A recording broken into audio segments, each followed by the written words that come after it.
இப்படி மனிதர்கள்னு சொல்லி மனித மிருகங்கள் என் மூஞ்சே காமிச்சது எனக்கு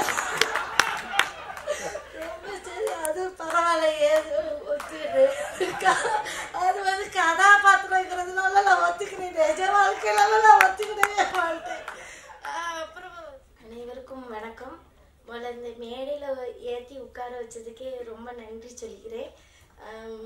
வந்தோடனே அக்கா அப்படின்னு ஆசையாக சொன்ன என்னோட ஞானவேல் ராஜா தம்பிக்கு மனமார்ந்த நன்றி. இவ்விய தான் தொடர்ந்து இந்த கடைக்குட்டி சிங்கத்துக்கு அப்புறம் இந்த படத்தில் கூப்பிட்ருக்காவன்னு போனப்போ நாங்கள் வந்து சிவகார்த்திகேயன் சார் படத்தில் கூட உங்களை சொல்லியிருக்கோம் அப்படின்னு சொன்னாங்க. இந்த படத்துக்கு நீங்கள் தான் சொல்லியிருக்கீங்கன்னா ரொம்ப நன்றி தம்பி. என்னைக்கு இந்த அக்கா வந்து உங்களுக்கு நன்றி கடன் பட்டிருக்கேன். அதுக்கப்புறம் பார்த்தீங்கன்னா இந்த படத்தோட இயக்குனரை பற்றி சொல்லணும். பொதுவாக நான் கொஞ்சம் ஓவர் ஆக்டிங் பண்ணிடுவேன்னு எல்லாரும் சொல்லுவாங்க. நான் நடிக்கும்போது கூட இவ்வளோ என்ன சொல்லிடுவாங்களோன்னு பயத்தில் நடித்தேன். ஆனால் ஒரு தடவை தான் நடித்தேன், அதுவே போதும்னு சொல்லிட்டாவே. அதுவே ரொம்ப சந்தோஷம். திருப்பி நடிக்க சொல்லாமல் ஒரு அவங்களுக்குள்ள ஒரு தனித்துவம் இருக்கும். ஒவ்வொரு கேரக்டரும் ஒரு குணாதிசயம் கொண்டது. அதனால நீங்கள் உங்களுக்கு இயல்பாக என்ன வருதோ அதை நடிங்கன்னாவ.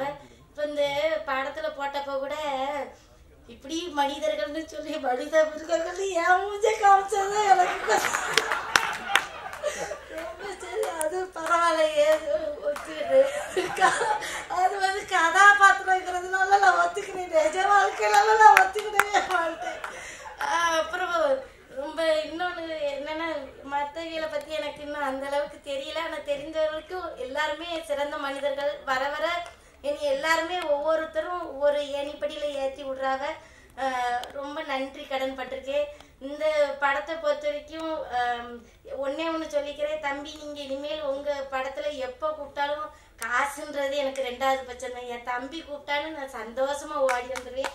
ரொம்ப நன்றி தம்பி. நன்றி.